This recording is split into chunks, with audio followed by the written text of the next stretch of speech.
Hello, get ready with me. അപ്പോൾ ഇന്ന് ഞങ്ങളുടെ വീടിൻ്റെ അടുത്തുള്ള അമ്പലത്തിൽ ഉത്സവം കാണാൻ പോവാണ് നമ്മൾ. ഉത്സവമല്ല, ഡാൻസ്. അപ്പം നമുക്ക് ഗെറ്റ് റെഡി വിത്ത് മീ ചെയ്യാമെന്ന് വെച്ചു. ഫസ്റ്റ് തന്നെ ഞാൻ പൗഡർ ഇട്ട് കൊടുത്തു. സെക്കൻഡ് ഞാൻ ഐലൈനർ എഴുതി കൊടുത്തു കേട്ടോ. ഐലൈനർ എന്തോ തെറ്റി പോകണം. ഒരെണ്ണം ചെറുതും ഒരെണ്ണം വലുതും. എപ്പോഴുള്ള പ്രശ്നമാണ് എൻ്റെ. വലുതും ചെറുതായിട്ടിരിക്കും. പിന്നെ തേർഡ് ഞാൻ ഐഷാഡോ പോട്ടെ നമ്മുടെ പിരികം ഒന്ന് എഴുതി കൊടുത്തു. പിരികത്തിൻ്റെ കോലമൊക്കെ മാറിയപ്പോൾ എനിക്ക് പോലെ ഫീൽ ചെയ്തു.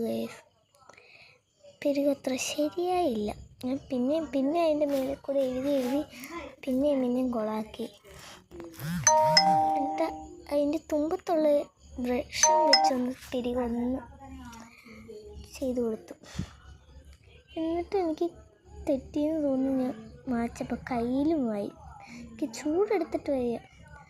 കളർ പൊട്ട് ഇടാമെന്ന് ഓർത്ത് വൈറ്റ് തുറക്കാൻ പറ്റുന്നില്ല. എന്നിട്ട് ഞാനൊരു പിങ്കാണ് എടുത്തേക്കുന്നത്. പിങ്ക് ഇട്ടപ്പോൾ പൊട്ട് സൈഡിലായി പോയെന്ന് എനിക്കൊരു ഡൗട്ട് അടിച്ച് ഞാൻ അത് പിന്നെയും മാറ്റി. പിന്നെ ഹെയറൊക്കെ സെറ്റ് ചെയ്ത് കാണാം ഗൈസ്. ഇനി ഏറ്റവും ലാസ്റ്റ് ഞാൻ സെബോളിങ് ക്രീം തേച്ച് കൊടുക്കുന്നു. എൻ്റെ ലിബിൽ ഞാൻ വാസലിനോ ലിബാമോ ഒന്നും തേക്കാതെ സെബോളിനാണ് തേക്കുന്നത്. പിന്നെ എൻ്റെ ഫേവറേറ്റ് ഷെയ്ഡായുള്ള ബ്രൗൺ ലിപ്സ്റ്റിക്ക് ഞാൻ ഇട്ട് കൊടുത്തു. ലിപ്സ്റ്റിക്ക് ഇട്ടിട്ടും കുറഞ്ഞു പോയെന്നോർത്ത് പിന്നെ വാരി പൂശുകയാണ് നമ്മൾ. പിന്നെ ബ്ലഷ് ഇട്ട് കൊടുക്കാമെന്ന് ഓർത്ത് എൻ്റെ കയ്യിലുള്ള ബ്ലഷിൽ എന്തോ ലൈറ്റായിട്ട് തോന്നുള്ളൂ. ബ്ലഷ് ഇട്ടെന്ന് പോലും തോന്നില്ല. ഏറ്റവും ലാസ്റ്റ് ഫൈനൽ ലുക്ക് ഇതാണ്. ഹെയർ ഒക്കെ സെറ്റ് ചെയ്തിട്ട് ബൈ ബൈ.